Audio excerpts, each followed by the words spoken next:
Good morning. 12th class chapter first running है अपना। और आज मैं आपको इस चैप्टर के जो रिमेनिंग नोट्स हैं, ठीक है, जो अपन लिख रहे थे, रिमेनिंग नोट्स मैं आपको सेंड कर दूंगा, तो कंप्लीट कर लेना। जहां तक है आज की क्लास में ये चैप्टर लगभग फिनिश हो जाएगा। ठीक है बेटा। तो अपन सेक्सुअल रिप्रोडक्शन के पार्ट को कर रहे थे। अपने चैप्टर का नाम है रिप्रोडक्शन इन ऑर्गेनिज्म। तो हमने सेक्सुअल रिप्रोडक्शन में बताया था कि 3 फेजेस पाई जाती हैं। सेक्सुअली रिप्रोड्यूसिंग ऑर्गेनिजम्स के अंदर 3 फेजेस पाई जाती हैं, जुवेनाइल फेज और vegetative phase, second reproductive phase and third one is the senescent phase. फिर हमने events in sexual reproduction start किया था। तो प्री फर्टिलाइजेशन इवेंट रनिंग था। ठीक है, तो इसी टॉपिक को अपन करते हैं, events in sexual reproduction. Events in sexual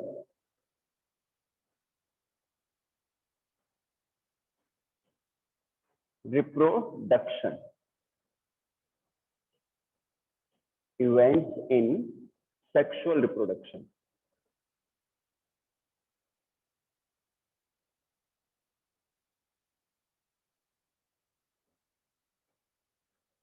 First, pre-fertilization event.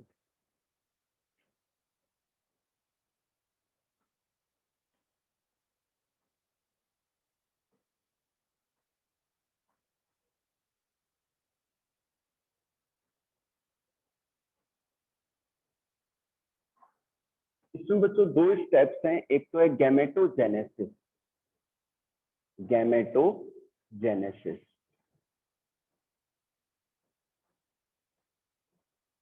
ठीक है।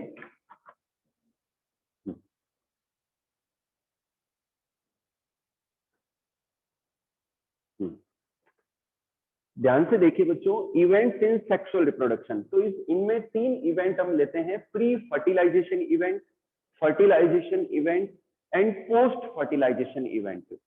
सबसे पहले लेते हैं प्री फर्टिलाइजेशन इवेंट्स। इसमें पहला स्टेप है गैमेटोजेनेसिस, यानी कि जो सेक्सुअली रिप्रोड्यूसिंग ऑर्गेनिजम्स हैं उनमें गैमेट्स के फॉर्मेशन को गैमेटोजेनेसिस कहते हैं। ठीक है, तो जो हैप्लॉइड ऑर्गेनिजम्स हैं जैसे कि एल्गी है, ब्रायोफाइट है, तो इनके अंदर जो गैमेट्स का प्रोडक्शन है वो माइटोटिक सेल डिवीजन के द्वारा होता है। ठीक है, और गैमेट्स के अंदर हैप्लॉइड सेट ऑफ क्रोमोसोम पाए जाते हैं। जबकि जो सेक्सुअली रिप्रोड्यूसिंग जो डिप्लॉइड ऑर्गेनिज्म है उनके अंदर मियोसिस होता है उनके जेनाइटल ऑर्गन में, और मियोसिस होके गैमेट्स बनते हैं हैप्लॉइड। ठीक है। अच्छा, कुछ जैसे कि एल्गी है, तो एक्वेटिक एल्गी के अंदर जो गैमेट्स प्रोड्यूस होते हैं, अगर वो सिमिलर, जनरली सिमिलर टाइप के होते हैं, तो अगर गैमेट्स जो है कुछ ऑर्गेनिजम्स के अंदर उनकी shape, size and structure same है तो उन्हें हम आइसोगैमेट्स कहते हैं। अगर स्ट्रक्चर और शेप सेम है, साइज में डिफरेंस है, तो उन्हें हम एन आइसोगैमेट्स कहते हैं। और अगर दो टोटली फ्यूज जो गैमेट्स जो है टोटली डिफरेंट हैं तो उन्हें हम ऊगैमेट्स कहते हैं। क्या कहते हैं? ऊगैमेट्स कहते हैं। नेक्स्ट इसमें हम लेते हैं सेक्सुअलिटी इन ऑर्गेनिजम्स। तो हम ये उस दिन क्लास में कर रहे थे। सेक्सुअलिटी इन ऑर्गेनिजम्स के अंदर क्या है कि कई प्लांट ऐसे हैं जो बाइसेक्सुअल होते हैं, यानी कि उनमें मेल और फीमेल जो फ्लावर हैं वो दोनों ही पाए जाते हैं। ठीक है, और इसी तरीके से बाइसेक्सुअल फ्लावर भी पाए जाते हैं जिनमें मेल और फीमेल पार्ट एक ही फ्लावर के अंदर होते हैं। कई प्लांट ऐसे होते हैं जो प्लांट तो बाइसेक्सुअल होते हैं लेकिन फ्लावर उनके यूनिसेक्सुअल होते हैं, उनमें मेल और फीमेल फ्लावर दोनों लगते हैं। तो हमने लास्ट क्लास में एक टर्म डिस्कस की थी, मोनोसियस। मोनोसियस, मोनोसियस का मतलब होता है एक ही ऑर्गेनिज्म के अंदर, एक ही प्लांट के अंदर मेल और फीमेल पार्ट दोनों का पाया जाना। और एक टर्म हमने डिस्कस की थी, डायोसियस। डायोसियस का मतलब होता है यूनिसेक्सुअल, मतलब एक ऑर्गेनिज्म के अंदर केवल एक ही सेक्सुअल ऑर्गन पाया जाना। ठीक है बेटा, तो ये मोनोसियस और डायोसियस 2 टर्म हैं। अच्छा, मोनोसियस जो है उनके लिए, उन ऑर्गेनिजम्स के लिए या प्लांट्स के लिए हम बाइसेक्सुअल कंडीशन भी यूज करते हैं। ठीक है, तो अगर मैं बाइसेक्सुअल प्लांट के एग्जांपल दूं तो एक तो है कुकरबिट एंड कोकोनट, और जो यूनिसेक्सुअल प्लांट हैं वो हैं पपैया और date palm. Papaya and date palm. ठीक है बेटा। अगर हम बात करें एनिमल्स की, तो एनिमल्स की बात करें तो ऐसे एनिमल्स जो बाइसेक्सुअल होते हैं, जिनमें मेल और फीमेल पार्ट दोनों पाए जाते हैं, तो उन्हें हम मोनोसिस तो कहते हैं। उनके लिए टर्म यूज आती है हर्मेफ्रोडाइट। क्या टर्म यूज करते हैं? हर्मेफ्रोडाइट। बाइसेक्सुअल एनिमल के लिए हर्मेफ्रोडाइट टर्म यूज करते हैं।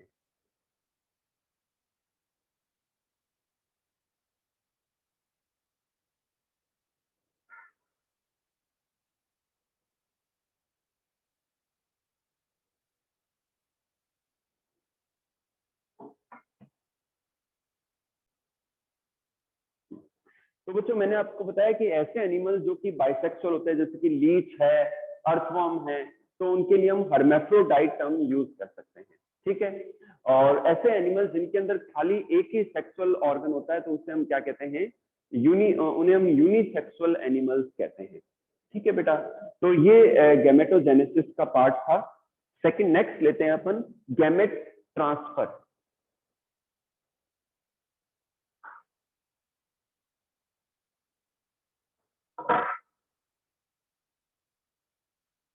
जो बी है वो है गैमेट ट्रांसफर।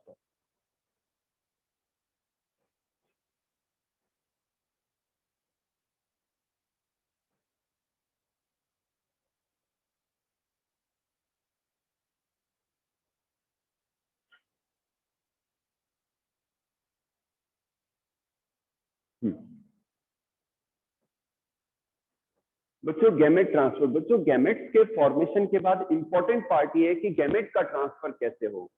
तो जनरली जो लोअर ऑर्गेनिजम्स हैं, जैसे कि एल्गी वगैरह हैं, तो उनमें जो बोथ जो गैमेट्स हैं, जो जिनका फ्यूजन होता है, तो वो मोटाइल होते हैं।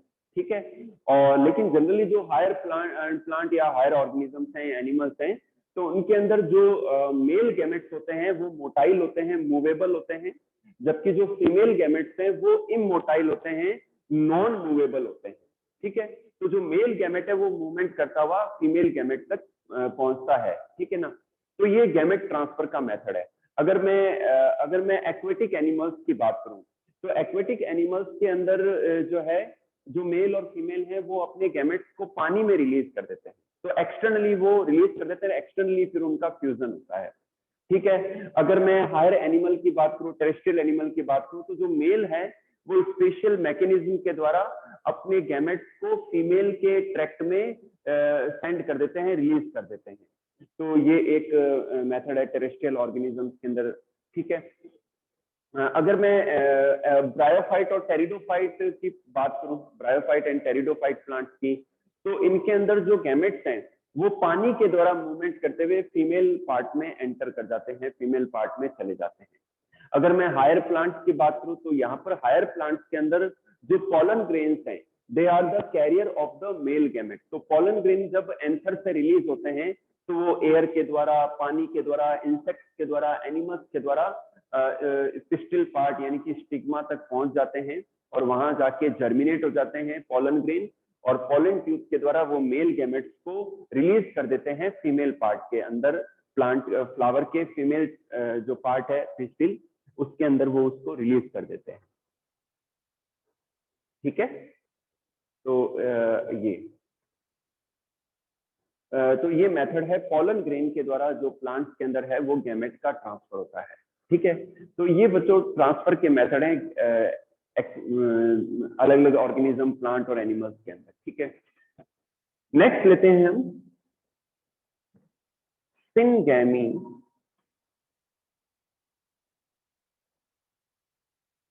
और फर्टिलाइजेशन।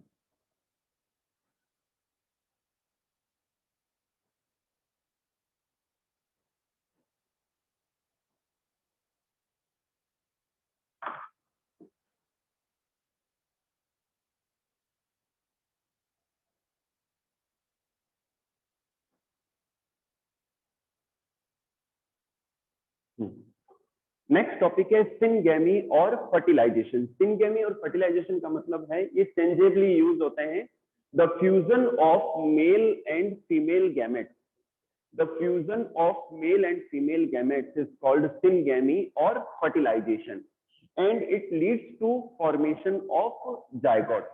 इससे क्या बनता है? जायगोट बनता है। तो जनरली गैमेट्स हैप्लॉइड होते हैं, इनमें हाफ सेट ऑफ क्रोमोसोम्स होते हैं। जब इनका फ्यूजन हो जाता है तो जो जायगोट बनता है वो उसमें डिप्लॉइड सेट ऑफ क्रोमोसोम हो जाते हैं। जो जायगोट है ये किसी भी ऑर्गेनिज्म की जो है पहली सेल है उनके लाइफ की, ठीक है। तो ये इसे हम सिंगेमी कहते हैं, इसे हम फर्टिलाइजेशन भी कहते हैं। अब बात करते हैं एक्वेटिक एनिमल्स की। तो एक्वेटिक एनिमल्स के अंदर बच्चों एक्सटर्नल फर्टिलाइजेशन पाया जाता है। क्या पाया जाता है? एक्सटर्नल फर्टिलाइजेशन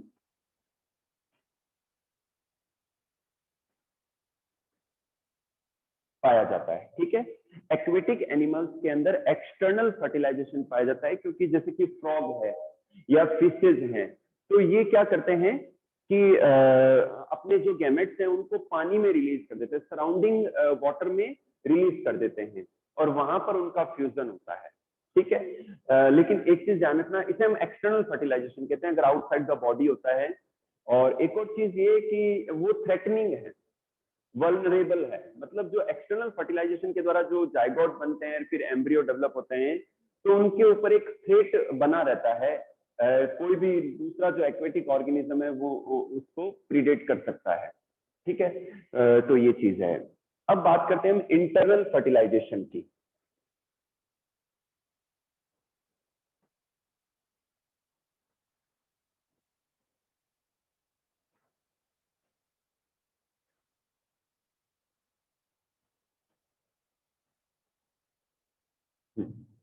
बच्चों इंटरनल फर्टिलाइजेशन क्या है?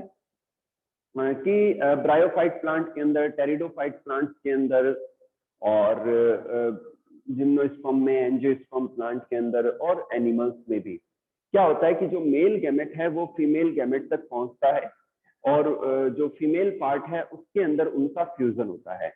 तो इसे हम क्या कहते हैं? इंटरनल फर्टिलाइजेशन कहते हैं। और फिर जायगोट बनता है, उससे एम्ब्रियो बनता है, फिर नया ऑर्गेनिज्म डेवलप होता है। इसी तरीके से जो हायर एनिमल्स हैं उनके अंदर भी ऐसा ही होता है कि जो मेल है वो अपने मेल गैमेट्स को फीमेल ट्रैक्ट में रिलीज कर देता है, और फीमेल की बॉडी के अंदर फर्टिलाइजेशन होता है, जिसे हम इंटरनल फर्टिलाइजेशन कहते हैं। स्पेशली मैमल्स के अंदर तो जो है मदर के वॉम्ब के अंदर, यूट्रस के अंदर ही बच्चे का डेवलपमेंट होता है आफ्टर फर्टिलाइजेशन। तो इसे हम क्या कहते हैं? इंटरनल फर्टिलाइजेशन कहते हैं। तो बच्चों जो इंटरनल फर्टिलाइजेशन से जो ऑर्गेनिज्म डेवलप होते हैं वो मोर प्रोटेक्टेड रहते हैं, एनवायरमेंटल जो थ्रेट्स हैं उनसे ज्यादा प्रोटेक्टेड रहते हैं इंटरनल फर्टिलाइजेशन के द्वारा जो ऑर्गेनिज्म डेवलप होते हैं, ठीक है।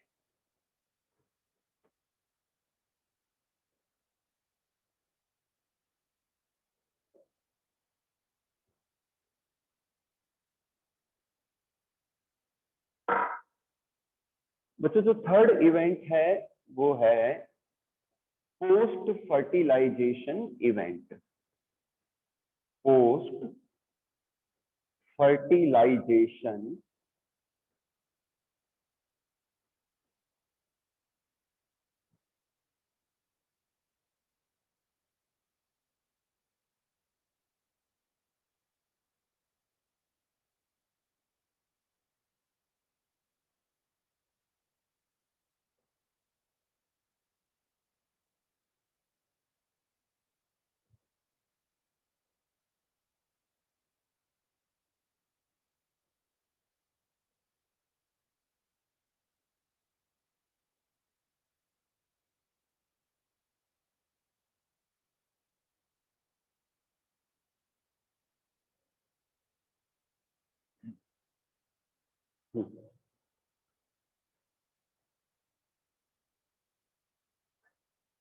हाँ बेटा ध्यान से देखिए, पोस्ट फर्टिलाइजेशन इवेंट।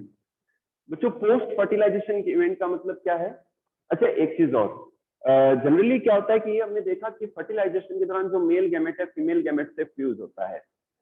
लेकिन ये भी एक अडेप्टेशन है कि फीमेल गैमेट के कंपेयर में जो मेल गैमेट्स हैं वो मिलियंस होते हैं, मल्टीपल होते हैं, ठीक है।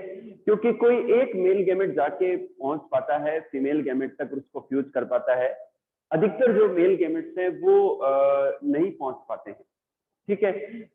तो इस प्रोसेस में वो कामयाब नहीं हो पाते हैं, इसीलिए इसको कंपेंसेट करने के लिए मिलियंस ऑफ स्पर्म्स या millions of male gametes release किए जाते हैं ऑर्गेनिजम्स के द्वारा। नेक्स्ट लेते हैं post fertilization event. After fertilization, fertilization के बाद जो भी चेंजेस होते हैं, जो भी डेवलपमेंट होते हैं, उन्हें हम पोस्ट फर्टिलाइजेशन इवेंट कहते हैं। जैसे कि अगर मैं प्लांट्स की बात करूं, प्लांट्स के अंदर जब पॉलन ग्रेन पहुंच जाता है पिस्टिल के स्टिग्मा तक, तो स्टिग्मा पर जाकर जर्मिनेट होता है और पॉलन ट्यूब ग्रो करती है, पॉलन ट्यूब मेल गैमेट को रिलीज कर देती है, ठीक है। ये तो हो गया पार्ट।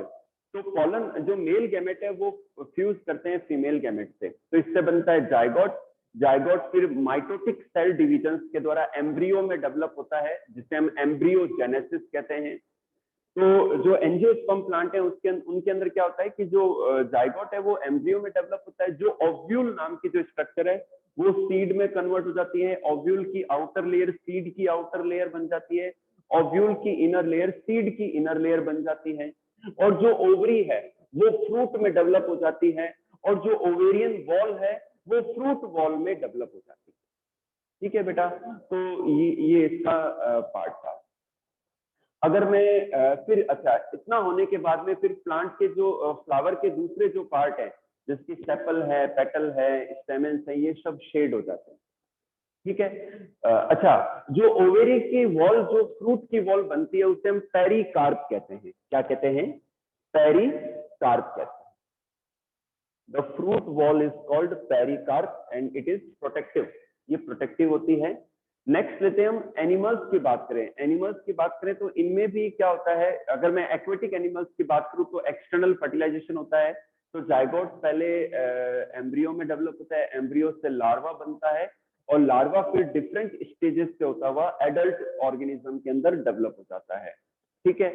अगर मैं हायर एनिमल्स की बात करूं तो इनके अंदर क्या होता है कि जो जायगोट है एम्ब्रियो बनता है, एम्ब्रियो के अंदर बार बार माइटोटिक सेल डिवीजन भी होते हैं और डिफरेंशिएशन भी होता है। माइटोटिक सेल डिवीजन से सेल का नंबर बढ़ता है, यानी कि एम्ब्रियो में सेल का नंबर बढ़ता चला जाता है, और सेल डिफरेंशिएशन से सेल्स जो होती है मॉडिफाई हो जाती है different tissues and different organs को डेवलप करने के लिए, ठीक है बेटा। तो ये एक पार्ट हो गया। अब एनिमल्स में भी हम दो कैटेगरी बना लेते हैं, ओवीपेरस एंड वीवीपेरस।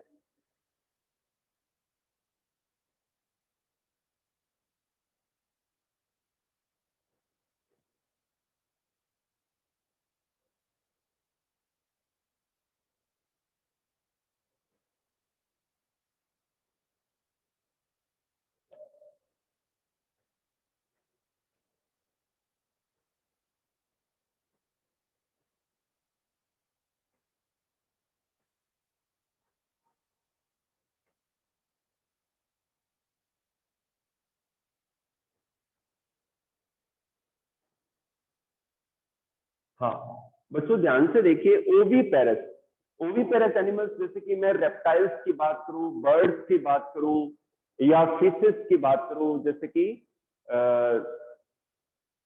जो क्या कहते हैं, जो कार्टिलेजिनस फिशेस हैं, ठीक है, उनकी अगर बात करूं तो इन सब ऑर्गेनिजम्स में क्या होता है कि इनमें फर्टिलाइजेशन इंटरनल होता है। तो उसके बाद में एक फर्टिलाइजेशन के बाद में एक एग का डेवलपमेंट होता है। तो ये जो एग होते हैं बर्ड्स में, रेप्टाइल्स के अंदर, इनके बाहर एक कैलकेरियस शेल बन जाती है, ठीक है। अब वो अंडे ले करते हैं, अंडे देते हैं, ठीक है। और उन एग से उनको इंक्यूबेशन देने पर कुछ दिनों बाद में उनमें से जो उनके बच्चे हैं वो हैच आउट होते हैं, हैच करके बाहर आ जाते हैं। तो ऐसे एनिमल्स जो अंडे देते हैं और अंडों से उनके बच्चे डेवलप होते हैं, निकलते हैं, तो they are the oviparous animals. तो इनके एग्जांपल है बर्ड्स एंड रेप्टाइल्स। अच्छा बच्चों, मैं अपनी बात को यहाँ रोक रहा हूँ। हमने एक टॉपिक किया था अभी, फर्टिलाइजेशन। बच्चों कुछ ऑर्गेनिजम्स के अंदर, जैसे कि हनी बी के अंदर, रोटीफर्स जो ऑर्गेनिजम्स हैं, इनके अंदर क्या होता है कि जो फीमेल्स हैं, जो फीमेल गैमेट्स हैं, वो विदाउट फर्टिलाइजेशन अडल्ट में और नए ऑर्गेनिज्म में डेवलप हो जाते हैं। The development of the new organism from the female gamete without fertilization is called parthenogenesis. इसे हम क्या कहते हैं? पार्थेनोजेनेसिस कहते हैं। ध्यान रखना आप, बिना फर्टिलाइजेशन के जो फीमेल गैमेट हैं उनका नए ऑर्गेनिज्म में डेवलपमेंट हो जाना, इट इज कॉल्ड पार्थेनोजेनेसिस। तो ये चीज ध्यान रखना। तो इनके एग्जांपल है हनी बी के अंदर, टर्की जो बर्ड है उनके अंदर, और रोटीफर्स के अंदर जो है पार्थेनोजेनेसिस पाया जाता है। ठीक है, अब वापस आ जाते हैं ओविपेरस एनिमल्स पर। वो एनिमल जो अंडे देते हैं और एग से, अंडों से उनके बच्चे डेवलप होते हैं, बच्चे निकलते हैं, तो they are the oviparous animals. तो examples are birds and reptiles. Second लेते हैं ovoviviparous animals. Ovoviviparous animals, sorry बच्चों, एक बार मैं विविपेरस एनिमल एक्सप्लेन कर दूं, फिर ओवोविविपेरस एनिमल एक्सप्लेन करेंगे। विविपेरस,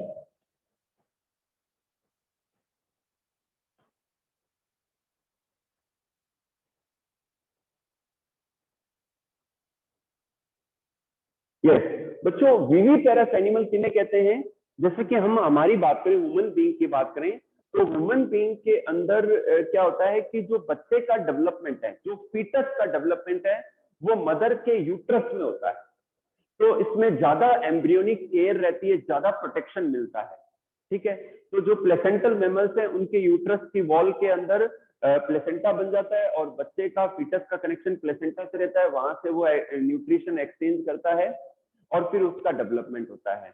तो ऐसे एनिमल जिनके अंदर फीमेल की बॉडी के अंदर जो नया ऑर्गेनिज्म है उसका डेवलपमेंट होता है, और फिर जो डेवलप्ड एक टाइम के बाद में जब प्रॉपर ग्रोथ हो जाती है फीटस की, तब जो मदर है वो अपने बच्चे को अपनी बॉडी से बाहर डिलीवर करती है। ठीक है, तो ऐसे एनिमल्स को हम विविपेरस एनिमल्स कहते हैं। After birth they feed their child by the milk, their own milk. ठीक है, तो जो मैमल्स हैं उनमें स्पेशली मेमोरी ग्लैंड्स होती हैं, तो उनकी मेमोरी ग्लैंड्स में मिल्क का प्रोडक्शन होता है। तो after the birth of the child, जो मदर्स हैं वो अपने बच्चों को दूध पिलाती हैं, दूध से वो फीड करती हैं। तो ऐसे एनिमल्स को विविपेरस एनिमल्स कहते हैं। तो बच्चों आपके सिलेबस में तो इतना है। अब आपके नॉलेज के लिए एक और मैं टाइप बता रहा हूं, ओवोविविपेरस एनिमल्स। ये क्या है?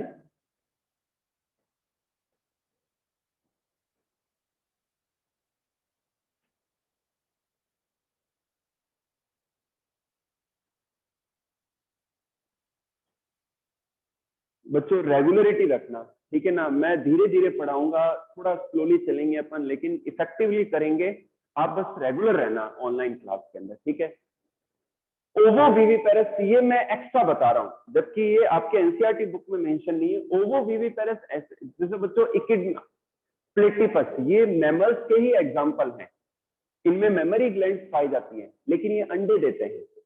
होता क्या है बच्चों, इन इन एनिमल्स के जो यूट्रस है, उन यूट्रस के अंदर एक एग का डेवलपमेंट होता है। हालांकि उनमें मेमोरी ग्लैंड्स है, लेकिन एग का डेवलपमेंट होता है, तो उसमें बच्चा डेवलप होता है। तो बच्चे का कनेक्शन डायरेक्टली अपनी मदर से नहीं होता, उसके यूट्रस की वॉल से नहीं होता है। तो ये एनिमल ये क्या करते हैं कि अंडे देते हैं, कुछ दिनों बाद अंडों से इनके बच्चे बाहर आते हैं, और जब बच्चे बाहर आ जाते हैं तो ये अपने बच्चों को मिल्क के द्वारा फीड करते हैं। मेमोरी ग्लैंड में जो मिल्क बनता है उनके द्वारा वो उनको फीड करते हैं। तो ऐसे एनिमल्स को हम क्या कहते हैं? ओवोविविपेरस एनिमल्स कहते हैं। तो इनके एग्जांपल है इकिडना एंड प्लेटिपस।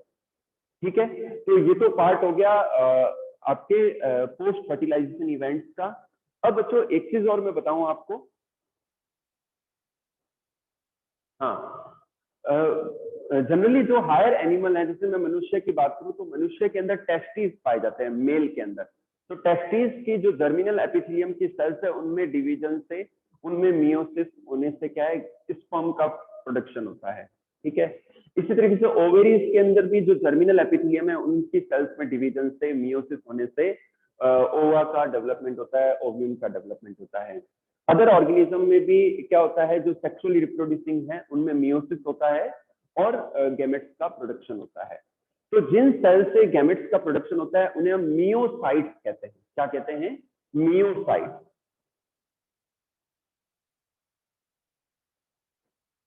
मियोसाइट्स कहते हैं। इनमें मियोसिस होता है और गैमेट हैप्लॉइड गैमेट बनते हैं। इसके अलावा प्लांट्स में तो इन्हें हम गैमेट मदर सेल भी कहते हैं। प्लांट्स के अंदर भी जैसे कि पॉलन ग्रेन बन रहे हैं तो जिन सेल से बनते हैं उन्हें हम गैमेट मदर सेल भी कह सकते हैं। ठीक है, तो ये अच्छा, मियोसाइट्स हमेशा डिप्लॉइड होती है, ध्यान रखना। ठीक है, तो 12th क्लास ये चैप्टर आपका कंप्लीट। ठीक है, कल अपन सेकंड चैप्टर स्टार्ट करेंगे, सही से करेंगे। सेकंड चैप्टर बहुत इंपॉर्टेंट है, तो अपन उसको अच्छे से करना है। ठीक है, तो आज मैं इसके नोट सेंड कर दूंगा। अब आपको इस चैप्टर से रिलेटेड कुछ भी पूछना है, कोई भी आपको प्रॉब्लम है तो आप हैंड रेज करो और पूछो मेरे से।